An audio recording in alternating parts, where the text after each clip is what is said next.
Good morning. Our prelude today is written by Olivier Messiaen. It is called Par lui a été fait, and it means by him it was made. It's from a greater work called 20 regards sur l'enfant Jésus. According to Messiaen, this music is about the expansion of spaces and durations, galaxies, photons, opposing spirals, and inverse lightning.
Good morning, and welcome to the First Unitarian Church of Orlando.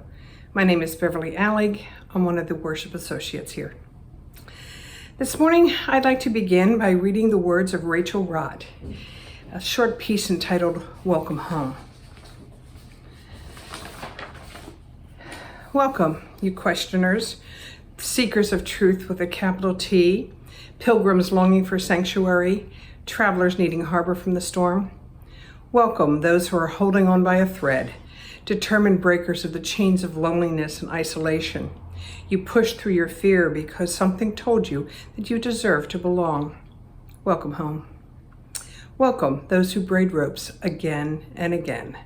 You've been there for your siblings who were just hanging on. You gave them a hand into community and told them they could rest here. Welcome, you who seek spiritual and religious community for your children and grandchildren. You entrust your young people here, and we as a community commit to nurture and respect them. Welcome, children and youth. You give us the gifts of your wisdom, your joy, your curiosity, and your trust that we will hold it all safe. Welcome. Welcome home. How do we make this tender place wider? How do we stretch into a bolder welcome, a radical generosity of the heart? Can we imagine ourselves the stewards and ushers, not only into this space, but into our circle of belonging? Can we commit and recommit to being accountable to one another as an anti-racist, anti-oppressive community that centers marginalized voices, that listens to these voices, especially when what they were saying is hard to hear? Can we be willing to change? When we break our agreements with one another, can we offer amends? Can we be humble and generous? There is grace enough here. There is, in this place, the possibility of healing, of repair, of making things right within ourselves, between us, and with the wider world. There is, in this place, possibility. Welcome home. For more information about our congregation, go to orlandouu.org or email WelcomeTeam@orlandouu.org. After service today at 11:30, all are welcome to two events. If you are new, you might enjoy a question and answer session with the minister where Reverend Sam and several church leaders will gladly engage your questions. This is a great place to get more information. And our fellowship time is when we gather with each other and chat for about 20 minutes. Here's a short update on our Lighting the Way campaign. We've received almost $284,000 in pledge gifts. Our goal, however, is $416,000. If you haven't sent in your pledge, you can either pledge online, just go to the website and click the Make Your Generosity Pledge bar, or send in your card or email your pledge commitment to the church. If you've pledged, thank you for your generosity that blesses our ministries in the next fiscal year. It's an exciting time here at 1U. We are about to call a new settled minister and say goodbye to our beloved interim minister, Reverend Sam. Our sanctuary building has been newly renovated and awaits our long absence. There's a building excitement as vaccination availability is expanding and a building anticipation of being together once again, although we don't know when yet. And hugging, oh how I have missed hugs. The physical separation of the pandemic certainly reinforced the importance of my connection to this church community and how I am committed to financially supporting its continued presence in my life and in the life of Orlando. So join me in making a pledge to this amazing congregation. Just go to orlandouu.org and click the donate button in the upper right corner, or send a text or send a check. That works too. Another way we practice generosity is helping fund our community partners in ministry.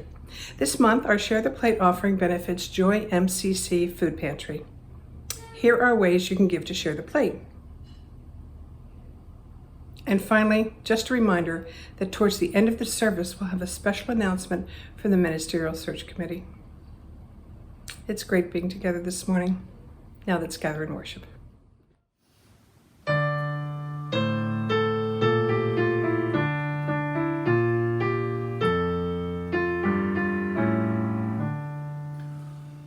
A fierce unrest seethes at the core of all existing things.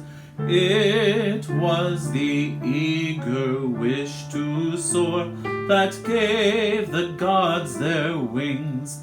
There throbs through all the worlds that are this heartbeat hot and strong, and shaken systems star by star awake and glow in song.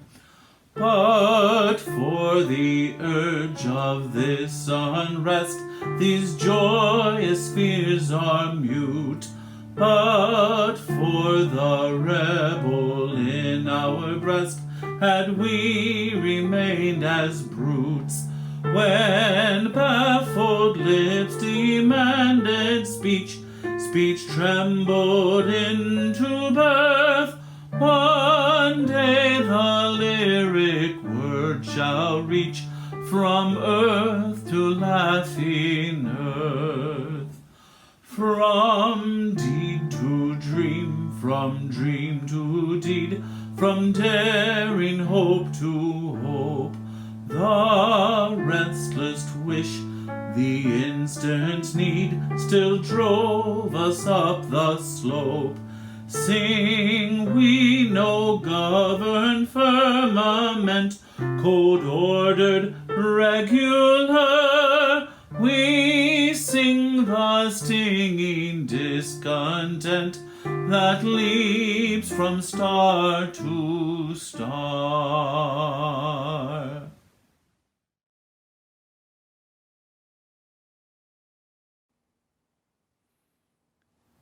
These words are attributed to Kalidasa, the 3rd century Hindu poet. Call us together. Look to this day, for it is life, the very life of life. In its brief course lie all the verities and realities of your existence, the bliss of growth, the glory of action, the splendor of achievement are but experiences of time. For yesterday is but a dream, and tomorrow is only a vision. And today, well lived, makes every yesterday a dream of happiness and every tomorrow a vision of hope. Look well, therefore, to this day. Come, let us worship together.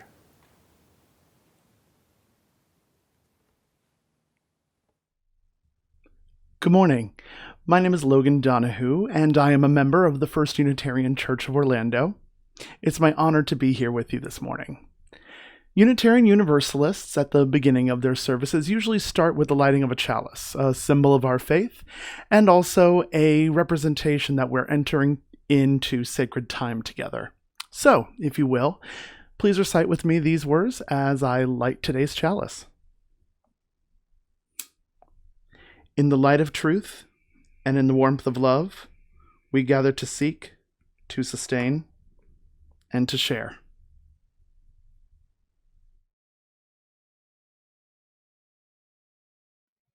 Good morning. It's so nice to be with you all today. I'm Sarah Gray. I'm the religious educator here at First Unitarian Church of Orlando. And today we're going to be reading a story called Born with a Bang. This book is about the Big Bang, and it is narrated by the universe, who is telling their story about how they came to be 13 billion, yes, that's billion with a B, years ago. All those years ago, every single thing in the universe was packed really, really tight into a tiny little ball. Can you imagine just how dense, how heavy that ball must have been? It's crazy. And then one day, boom, the ball exploded and expanded, and over billions of years came to form everything that we can see and that we know of in the universe. So, but don't take my word for it. Let's hear this story from the universe themselves. Born with a Bang, Book 1. The Universe Tells Our Cosmic Story by Jennifer Morgan, illustrated by Dana Lynn Anderson.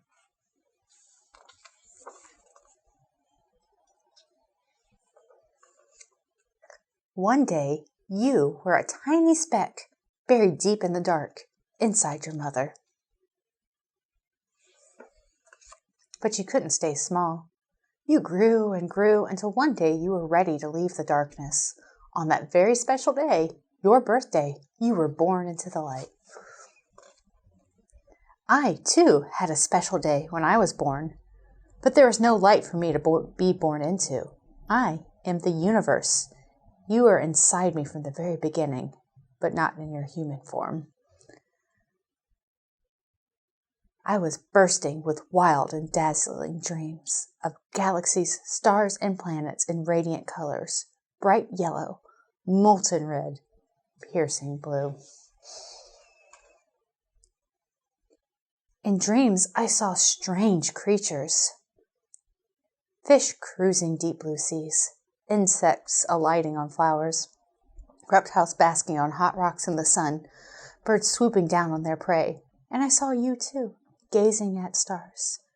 Could such amazing things really happen, I wondered? Oh, how I wanted my dreams to happen. But how could they? Then suddenly I realized I could be the things in my dreams. I could explode in a giant star, grow green in a thin blade of grass, roar as a lion and purr as a kitten, feel feelings like love, sadness, and wonder. Ah, yes, it began to dawn on me. Everything would have to come out of me. There was no other way, and everything would be me. But I wondered, would I become worms with wings?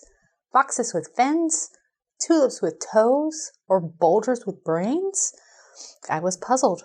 What forms would I like the best? I didn't know. What if I tried and just ended up making a big mess, even though I was just a tiny speck? I wanted to try. I decided to take the chance and do it. I summoned all my courage and took my first step. I burst into a grapefruit-sized fireball. I was so bright back then, I would have blinded you if I had had eyes. But of course you didn't yet. It was so dense I would have crushed your bones if you had had bones back then.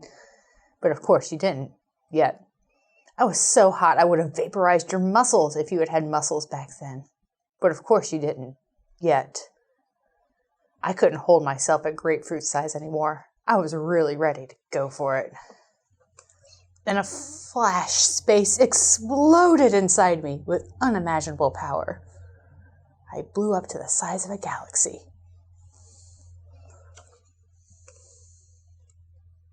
Suddenly, gigantic glowing bolts of energy flashed everywhere and shrank into teensy things. Oh no, what had I done?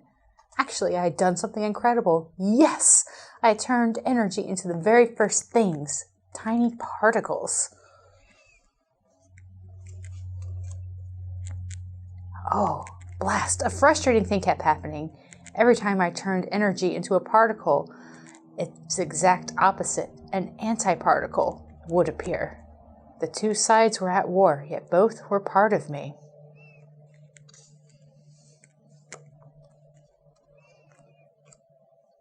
Suddenly, another amazing thing happened. I was just the right temperature for bunches of particles to join together, and when they joined together, they morphed into different things. They're kind of like Lego pieces, building blocks that I could use later for making bigger things.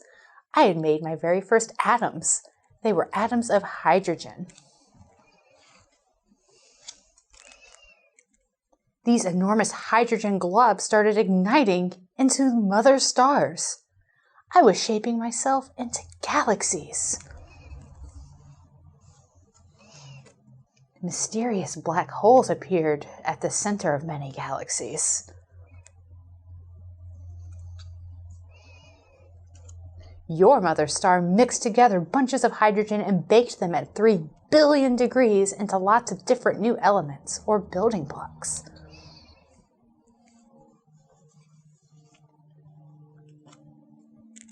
But before your own star could be born, the one you call the sun, your mother star had to die. Your mother star ripped herself apart in a massive explosion, a supernova. But from the particles from the supernova, whoosh, your sun flared into life. Born too from clumps of stardust were 9 young planetary pups.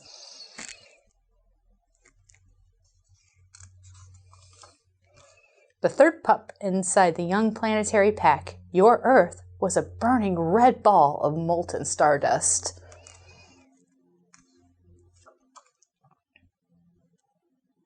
On the Earth, the ocean bubbled and boiled. Hot red rocks oozed up through the rips in the ocean floor. Oh, how I longed to become creatures, including you. Would this be a good place for creatures to begin to twitch and multiply? Did I have enough building blocks to turn myself into creatures? Maybe I was ready. But so much still had to happen before I could turn myself into you. So eventually planet Earth will come alive, but that will have to wait for another day.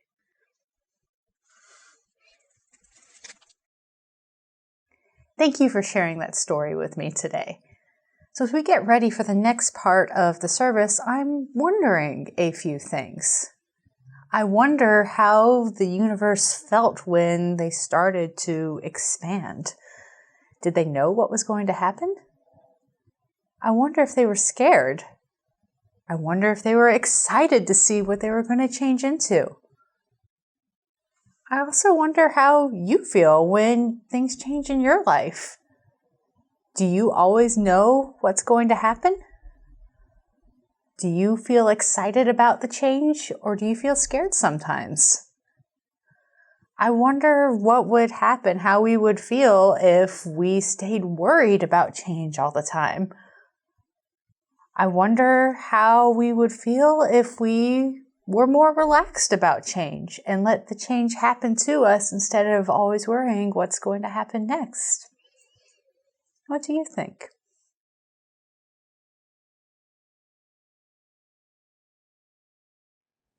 And now a time of mindfulness, of meditation and prayer. As an inclusive community of care and connection, we celebrate with you all the joys of your life, and we share with you the sorrows and concerns. If you're going through a difficult time now, remember that the light of the sacred shines into the dark and broken places of our lives and all life.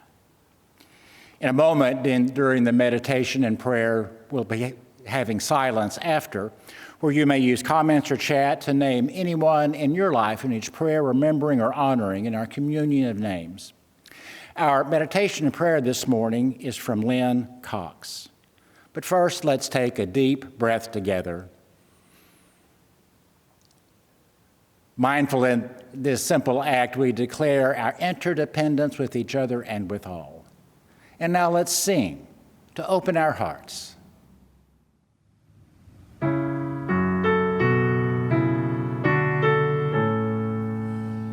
What is this life if full of care? We have no time to stare. No time to stand beneath a bough and stare as long as sheep or cows. No time to see when woods we pass, where squirrels hide their nuts in grass. No time to see in broad daylight streams full of stars, like stars at night. No time to turn at beauty's glance and watch her feet, how they can dance. A poor life this, if full of care. We have no time to stand and stare.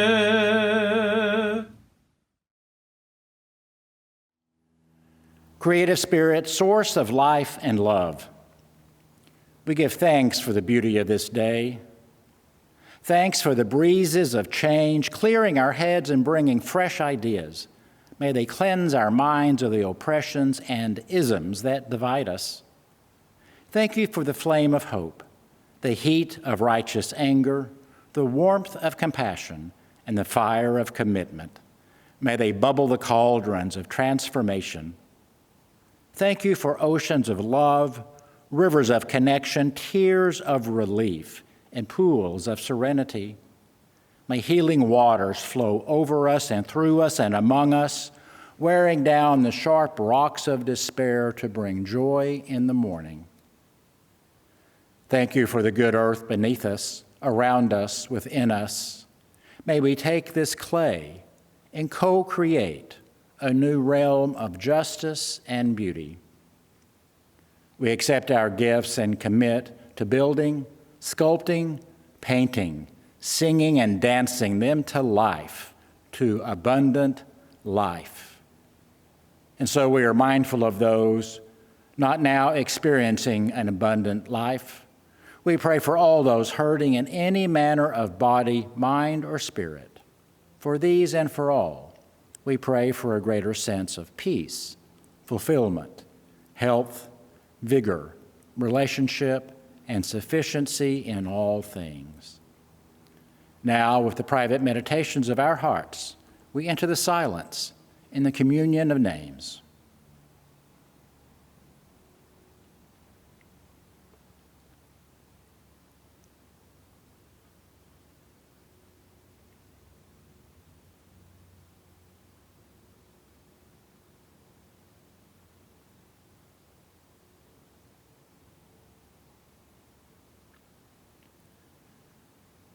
And so it is, and so it shall be.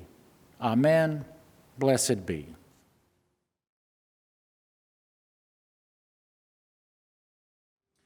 Our whole universe was in a hot, dense state. Then nearly 14 billion years ago, expansion started. Wait! The earth began to cool, the autotrophs began to drool, Neanderthals developed tools, we built a wall. We built the pyramids! Math, science, history, unraveling the mystery. It all started with the Big Bang. Bang! Since the dawn of life is nearly not that long, as every galaxy was formed in less time than to sing the song. A fraction of a second and the elements were made. The bipeds stood up straight, the dinosaurs all met their fate. They tried to leap, but they were late, and they all died. They froze their asses off! The oceans and Pangea wouldn't wanna be set in motion by the same Big Bang. It all started with the Big Bang. Bang! It's expanding ever outward. One day it will pause and start to go the other way, collapsing ever inward. We won't be here, it won't be heard. Our best and brightest figure, that it'll make an even bigger bang. Australopithecus would really have been sick of us debating how we're here. They're catching deer. We're catching viruses! Religion or astronomy, in Carta Deuteronomy, They all started with the Big Bang. Music and mythology, Einstein and astrology. It all started with the Big Bang. It all started with the Big Bang!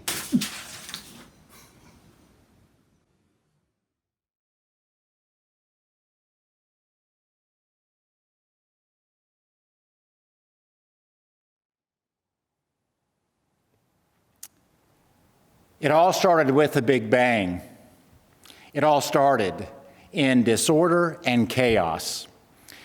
About 13.75 billion years ago, the universe, as the song said, was hot and dense. It expanded rapidly. That's the bang in the Big Bang. This expansion caused it to cool. It cooled enough so that energy was converted into subatomic particles.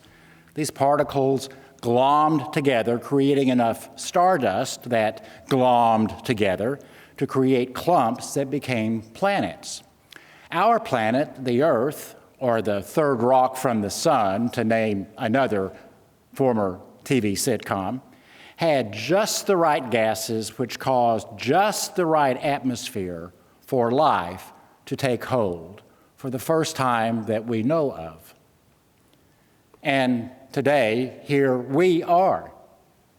Out of a huge explosion came everything we know. Wow. Even cold, hard science presents us with mystery and awe.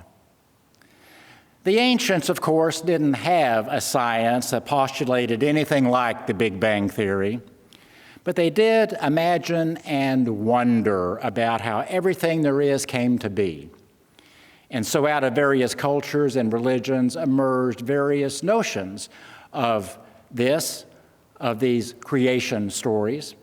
One such creation story is fairly familiar to us out of the Jewish and Christian traditions in our Bible, the story of Genesis, the familiar opening words.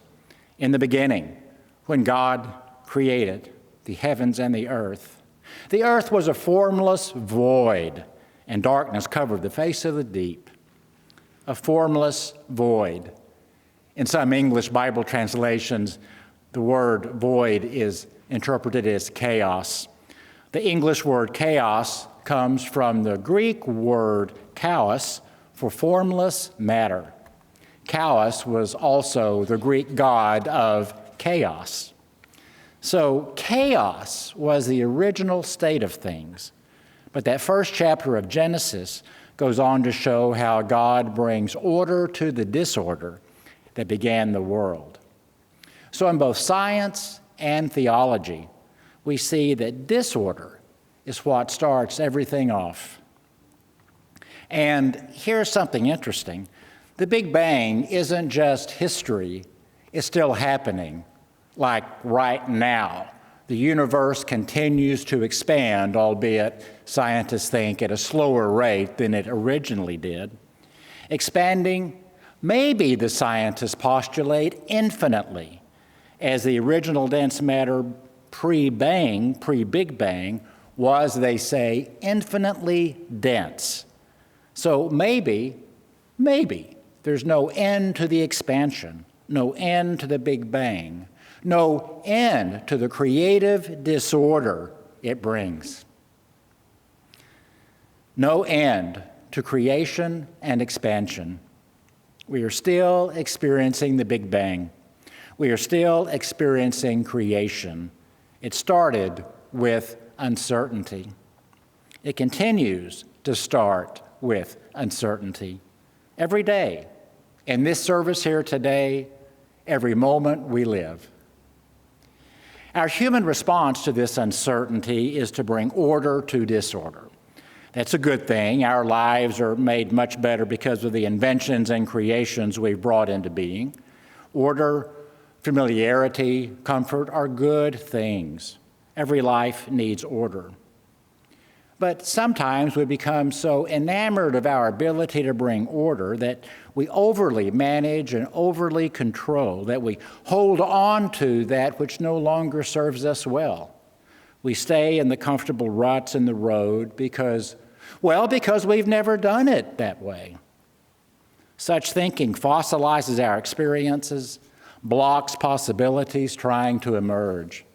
It can be overmanaging, over-controlling our lives that need, well, a little bit more breathing room so that we can expand and create as the universe wants us to do. In fact, our science is getting ahead of how most of us actually live our lives. Let's go back in history, not all the way to the Big Bang, but back to the late 17th and early 18th century, to Sir Isaac Newton, a British physicist and, fun fact, a British Unitarian. Newton, of course, is the father of Newtonian physics, or classical mechanics. He worked with forces acting on matter, with laws of motion and gravitation. He noticed, for example, that things fell down with gravity, a pretty basic concept. He then devised theories of how those things worked in science. In fact, things is a central component of Newton's ideas.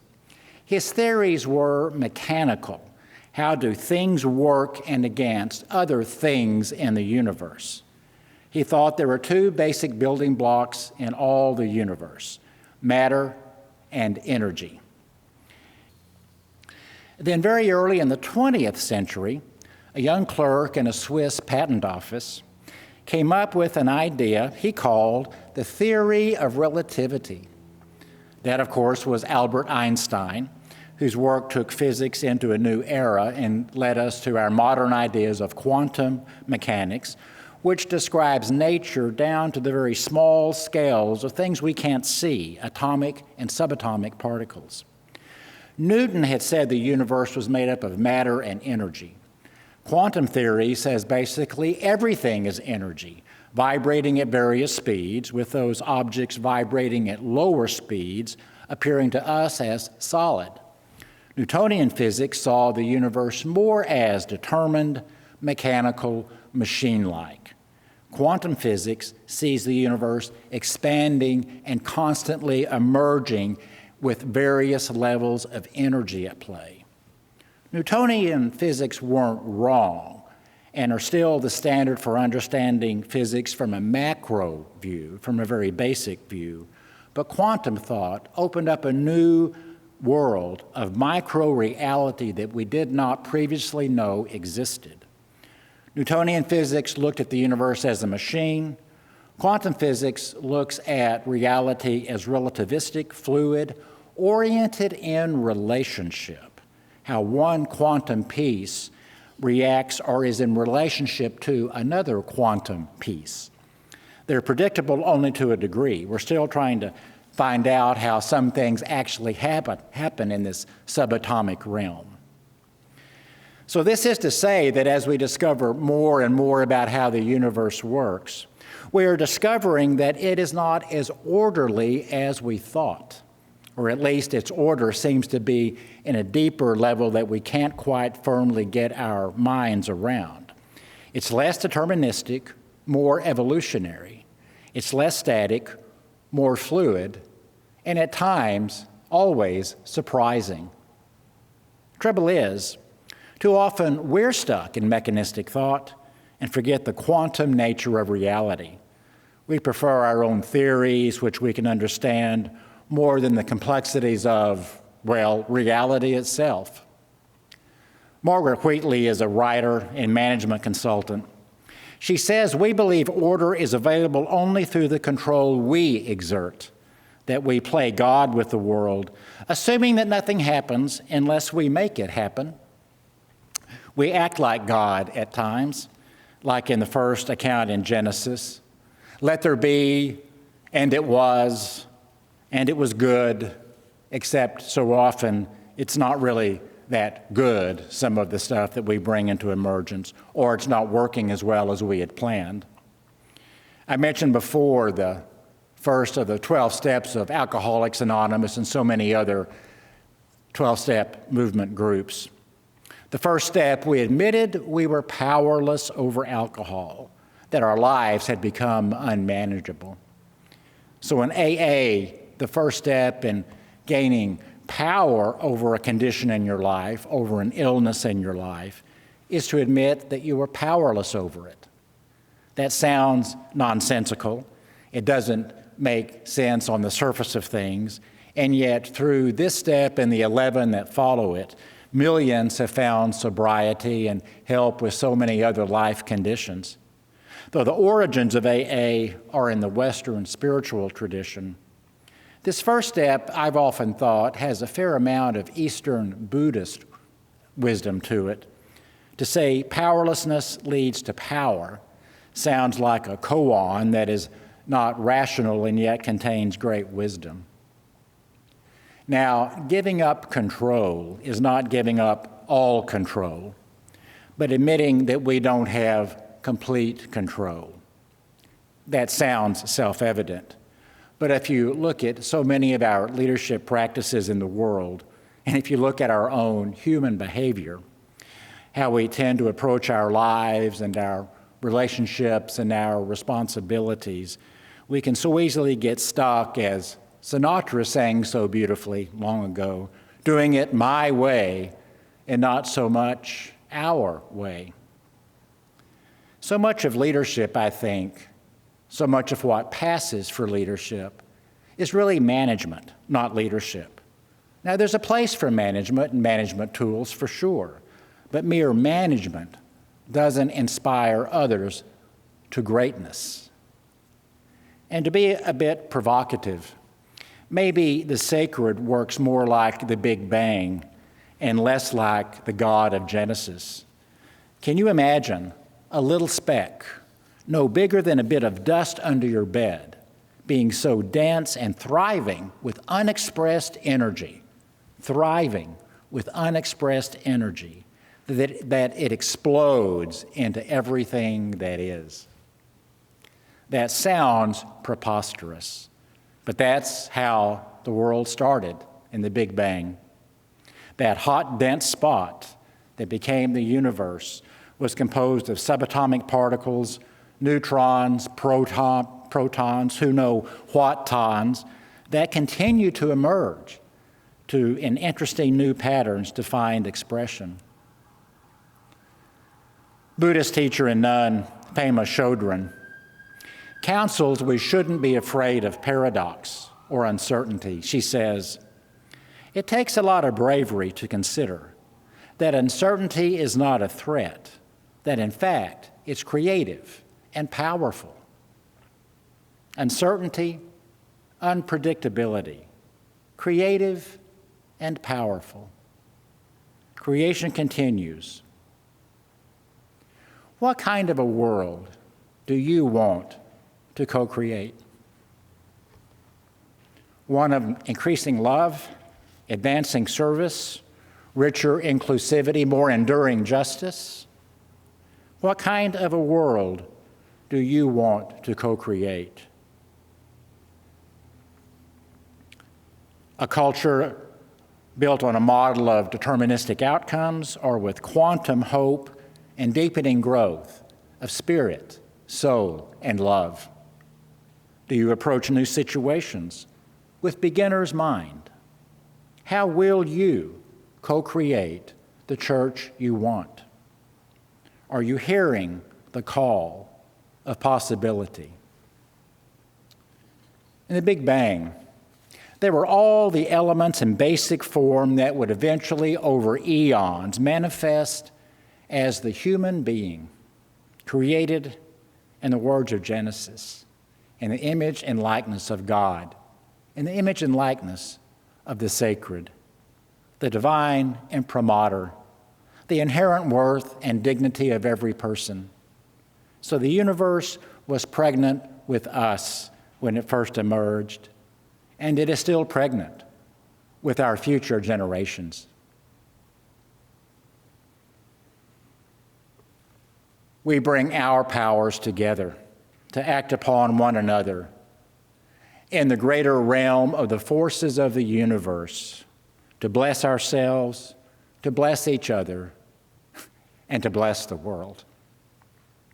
Here in the church, that means empowering, embodying, our ministries of love, of inclusion, of transformation, of justice, so that we might be transformed to a world expanding and reaching toward a new, emerging reality.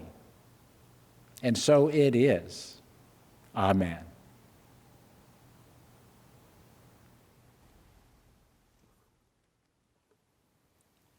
And now, here's a special announcement from your Ministerial Search Committee.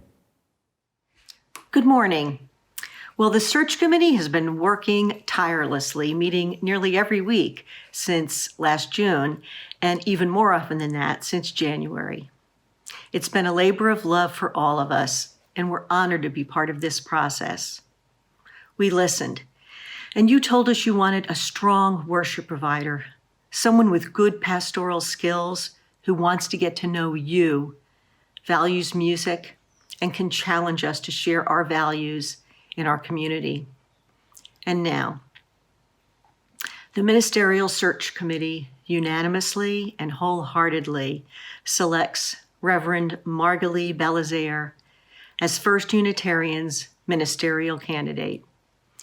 Reverend Margalie joins us from the UU Church in Rochester, a nearly 700-member church where she's the assistant minister. And in just a second, you're going to hear a few words from her. And next week, you'll get to hear a lot of words from her. She'll be here starting April 17th through the 25th. Reverend Sam will leave town during that time, and Reverend Margalie will be our acting minister for the week. She'll preach both Sundays and have numerous meetings with many committees and groups in between.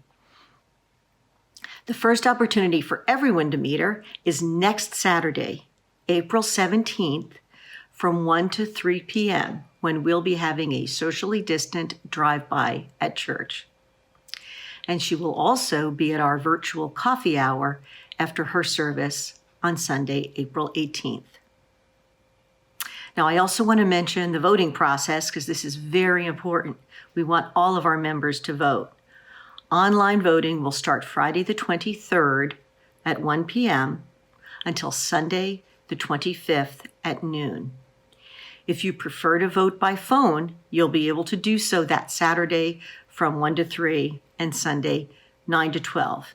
And the board will be posting that information soon. The final count will be announced Sunday the 25th at 1 p.m. And now, Reverend Margalie. Hello, members and friends of 1U. I am Reverend Margalie Belizaire, your candidate. I am so glad to be on this journey with you on your search for your next minister. I'm looking forward to candidating week, which is not that far away, actually a little bit over a week as I record this. I want to make space for you to get to know me a little bit, and I'm looking for the opportunity to get to know you. See you soon.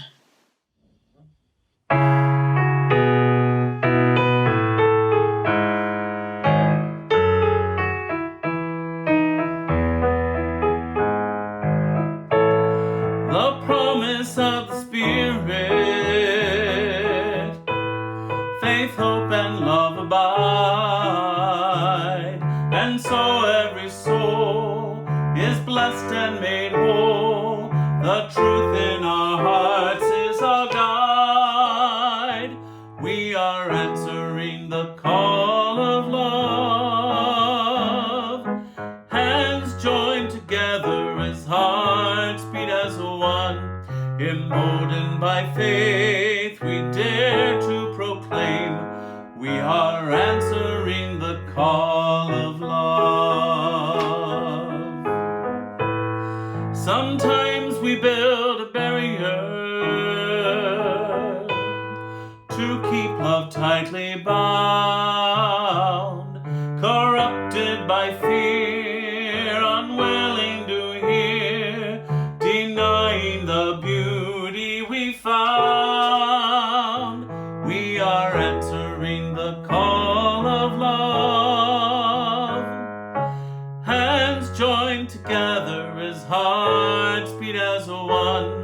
Emboldened by faith, we dare to proclaim we are answering the call of love. A bright new day is dawning, when love will not divide. Reflections of grace in every embrace, fulfilling the vision divine. We are answering the call of love. Hands joined together as hearts beat as one. Emboldened by faith, we dare to proclaim we are answering the call of love. We are answering the call of love.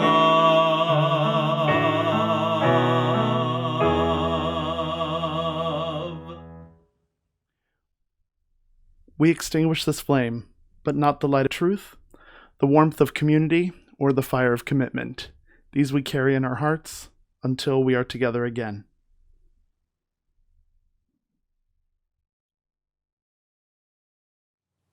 And now, my friends, remember, we haven't just been to church, we are the church. And when the church, it is nothing more, it is nothing less, it is nothing other than a place of possibility, and will be the church expanding and reaching into the future. In all you do this week and always, be the church. Go in grace. Amen.